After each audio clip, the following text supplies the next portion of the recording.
morning. Ontario is going to slowly begin to reopen by region and go back to the color-coded system. But if you live in Toronto, Peel and York, you'll remain under a stay-at-home order for at least 2 more weeks. My friends, we can't return to normal, not yet, not while our hospitals could still be overwhelmed. But we can transition out of the province-wide shutdown. The chief medical officer of health originally said he wanted to see cases drop to around 1,000 a day before relaxing restrictions. Today, Ontario had 1,265, and the government is moving to ease the rules slowly.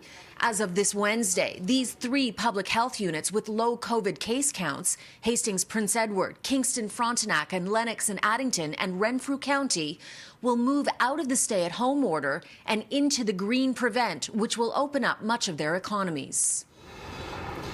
If COVID numbers continue on the downward trend, the stay-at-home orders will be lifted on February 16th for all other regions except Toronto, York and Peel, which will have to wait until February 22nd. Let me be clear.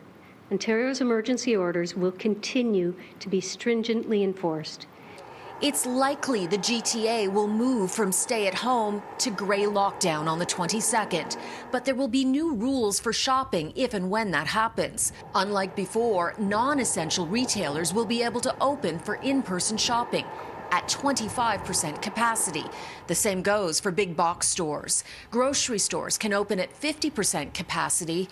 Gyms and hair salons will stay closed, but for the first time this winter, downhill skiing will be able to open. We're not out of the woods yet, and I'm still concerned about these variants. We can't let our guard down now.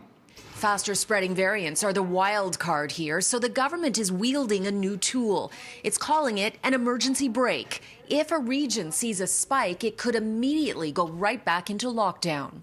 We do need to have that emergency brake so that we can act very quickly in case one of the variants of concern takes off in a particular geographic area.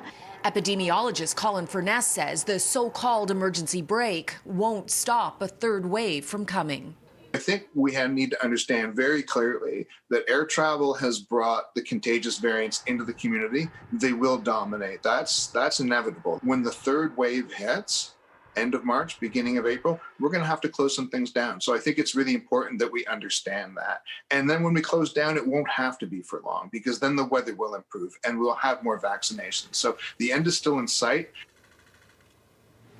Now, the government is testing every positive COVID case for variants, but it takes a week to get those results. Colin Furness says that will take too long to effectively control the rapid spread. He would like to see planes that travel from variant hotspots banned from arriving in this country. He points out every time one lands, our risk of a 3rd wave gets bigger.